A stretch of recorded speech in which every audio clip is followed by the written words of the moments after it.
It's not just graphics in video games that have evolved over the years, but the story too. In another time, narratives never got more complex than moving from A to B, but the sagas of video games these days are downright comprehensive. However, inconsistencies start to arise once a plot becomes too complex. And since a villain tends to kickstart the hero's adventure, many plot holes fall on their shoulders. Spoiler warnings are in full effect because I'm Sai for WhatCulture.com, and these are 10 video game villain plot holes everyone missed.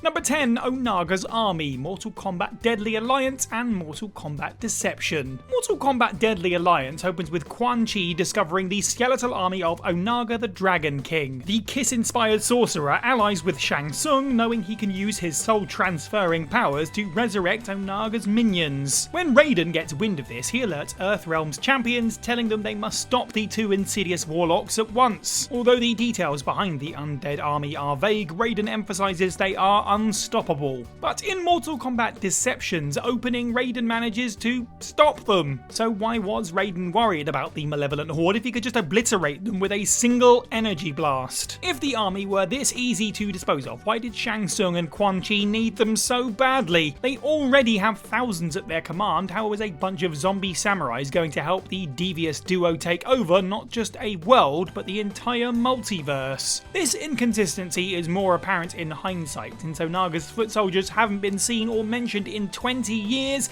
even though Shang Tsung and Quan Chi once regarded them as the ultimate weapon. Number 9, LAZAREVIC knows the Tree of Life is corrupt. Uncharted 2 Among Thieves. In Uncharted 2 Among Thieves, the maniacal warlord Zoran LAZAREVIC hunts down treasure hunter Nathan Drake, knowing he can lead him to Shambhala. Hoping to use the Divine Plant's power to take over the world, LAZAREVIC manipulates Nate to take him to it. However, LAZAREVIC's ambitions are dashed when he sees Shambhala's guardians have been corrupted after they consumed the tree's sap. Although the guardians have been granted immortality, the mystical ooze has transformed them into deranged creatures compelled to protect the tree at all costs. So what does LAZAREVIC do? Even though he knows the tainted sap will eventually turn him into a crazed monster, he still drinks from it. After bearing witness to the sap's long-lasting effects, LAZAREVIC should have gotten out of Shambhala as quickly as possible. Now, it's highly likely the disgraced soldier would be heading straight to jail once he left due to all the war crimes he committed to reach the Tree of Life, and even though that's a bummer, it's better than being forced to becoming a mindless slave for all eternity. Number 8, Bane tries to kill Batman after he saves him. Batman Arkham Origins. Throughout Batman Arkham Origins, the Dark Knight must face off against Joker and Bane. Despite having a common enemy, the two supervillains aren't allies. In fact, Bane tries to blow up the gleeful clown with a rocket the first time they meet. To be fair, the Joker has that effect on people. However, the nefarious luchador agrees to work with Joker when he makes an offer Bane can't refuse. After leading Batman to Blackgate Prison, Joker places a heart monitor on Bane that causes his heartbeat to charge an electric chair which the Wicked Jester is strapped into. Knowing Batman will never take a life, Bane believes this fight will allow him to kill his sworn enemy and Joker in one fell swoop. However, Batman does kill Bane, compelling Joker to escape. Bats then jumpstarts Bane's heart with an electric charge, bringing him back to life. And the muscle-bound brute thanks Batman for saving him by trying to kill him. Considering Joker used Bane as his pawn and left him for dead, the venom-powered maniac's top priority should be hunting down the Clown Prince of Crime. Not only does Bane let Joker go free, he takes his anger out on the guy who saved his life.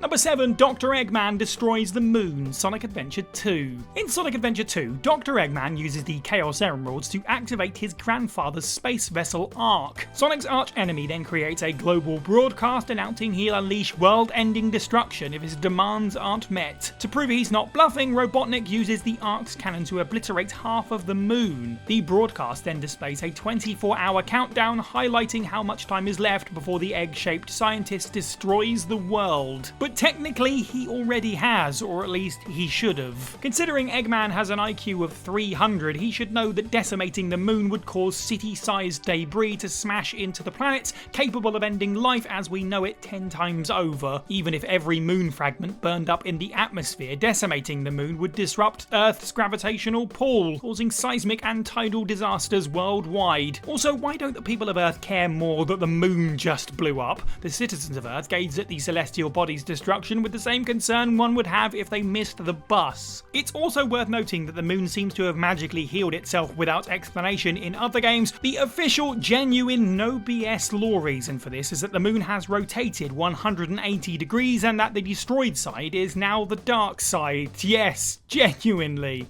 Number 6, the crowd cheer when EDEA commits murder, Final Fantasy VIII. In Final Fantasy VIII, Squall and his friends discover the Galbadian ambassador, EDEA, has used magic to take control over the militia. After President Dealing invites her to speak to the citizens, EDEA goes full dictator, declaring she will usher in a new age of bloodshed. When Dealing tries to interfere, the sinister sorceress slaughters him. Instead of running in terror, the audience continue to cheer as if their ambassador did not just admit she was a tyrant before murdering the president. Weirder still, the crowd stay for the rest of the ceremony, dancing and clapping even after the evil enchantress impales Squall with an ice shard. Final Fantasy VIII Ultimania tried to explain away this inconsistency. According to this companion book, EDEA brainwashed her audience, making them applaud for her even when they saw her true colours. But if EDEA can brainwash thousands of people, why doesn't the Wrathful Witch mind control Squall's friends? Also, EDEA performs a spell during this scene to freeze Renoa in place. Why doesn't she utilise this power all the time? By freezing Squall to the spot, EDEA could walk up to him and blow his head off with a Thundaga. Number 5, Dominguez saves his people by killing them, Shadow of the Tomb Raider. In Shadow of the Tomb Raider, Lara Croft finds herself at odds with Pedro Dominguez. Raised in Paititi by the cult of Kukulkan, Dominguez was taken in by the Trinity, a sinister organisation that manipulated the cult for centuries. After witnessing Trinity exploit his tribe for years, Dominguez planned to use the magical power of the Ixchel amulet to protect his people from the outside world. However, none of Dominguez's plan adds up. For hundreds of years, the cult did everything in their power to ensure Paititi wasn't influenced by outsiders, and yet they welcome Dominguez back and crown him their king after he spent decades living in the outside world. It makes less sense when you consider that Dominguez's goal contradicts everything the Kukulkan worshippers believe. Rather than bringing peace, Dominguez uses the Ixchel to unleash apocalyptic events across the globe. Now you could argue Dominguez is cleansing the world from potential threats to allow his homeland to prosper. The problem with this argument is that Dominguez uses the artifact to bring untold destruction to Paititi, killing the people he vowed to defend. If Dominguez truly cared about his home, he could have destroyed Trinity from the inside, preventing them from manipulating the tribe. Number 4, nobody identified Makarov, Call of Duty Modern Warfare 2. In the infamous No Russian level in Call of Duty Modern Warfare 2, ultra-nationalist Vladimir Makarov has his men slaughter hundreds of innocent people in a Moscow airport. This mission is a false flag operation since Makarov frames the American government for the attack. Makarov hopes this psyop will trigger World War III, which will result in the collapse of the United States, allowing Russia to remain the only superpower on Earth. Even though Makarov has put a lot of thought into his plan, there's one basic thing he doesn't factor in. If Makarov intends to incriminate the US, why doesn't he wear a mask during the massacre? Mowing down bystanders at the airport, his face would have been picked up by various survivors and not to mention dozens of cameras. Nevertheless, nobody identifies Makarov during the assault despite being the most well-known terrorist on the planet. Look, gamers can forgive the odd crack in the story if it's unavoidable, but all the developers had to do to correct this colossal plot hole is have Makarov wear a balaclava or some other face covering during the mission. Number 3, Sadler doesn't free Ashley after she's infected, Resident Evil 4.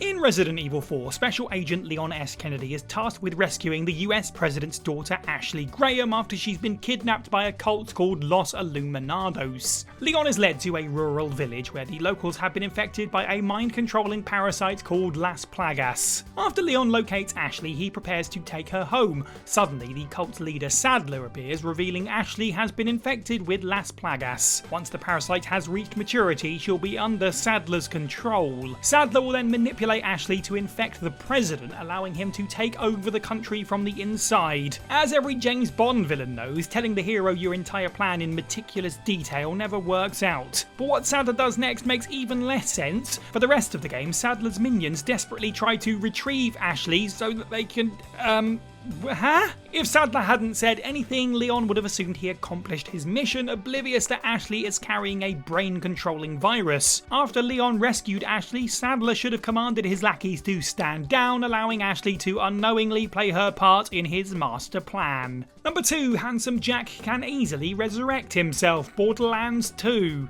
Dying in the Borderlands series isn't a big deal, since the world of Pandora is filled with resurrection terminals called New You stations. Anyone who stored their DNA into the unit's database will respawn moments after their death, for a small fee of course. And this is an interesting feature since the story acknowledges every single time the main character dies. Unfortunately, the New You stations also create a humongous plot hole. Why isn't everyone using these Digistruct terminals? Better still, why doesn't the primary villain, Handsome Jack, utilise these death-defying gizmos? Considering he's in charge of the New You stations, it makes no sense why he didn't take 5 minutes out of his day to ensure he could cheat death. Annoyingly, this inconsistency could have easily been remedied with a single throwaway line. Jack's DNA could have been corrupted after being exposed to the Vault, making it impossible for him to back up his consciousness. Alternatively, the Vault Hunters could have created a firewall in the New You that blocked Jack's genes. But since no such explanation has ever been given, this plot hole has remained for over a decade.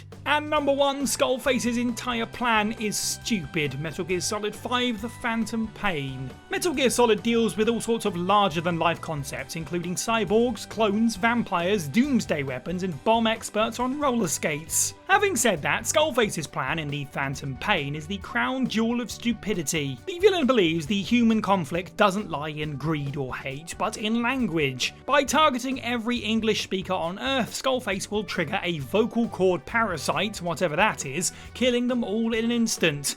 This will save the world, somehow. Not only does this ludicrous plot feel more suitable for G.I. Joe than Metal Gear Solid, it doesn't really make any sense. No language is set in stone since words and meanings constantly evolve. Also, all modern languages stem from a multitude of older lexicons. English is derived from Frisian, Dutch, German and Latin. Are those dialects okay in Skullface's grand plan? What about variations of English? Is Middle English or ye olde English acceptable to speak? Where is the cut-off point? Oh, and one more thing. Skullface speaks English! So does his entire squad! While Skullface was formulating this plan over the years, one of his minions should have really mentioned his vocal parasite, again, whatever that is, will result in their deaths. What's interesting about Skullface is that despite his plan being absolute nonsense, lots of people were excited to see what he would actually do, but it didn't really work out, did it? We featured him in a list of 10 video game villains with wasted potential, which you can check out next. Otherwise, don't forget to like this video, leave a comment and subscribe,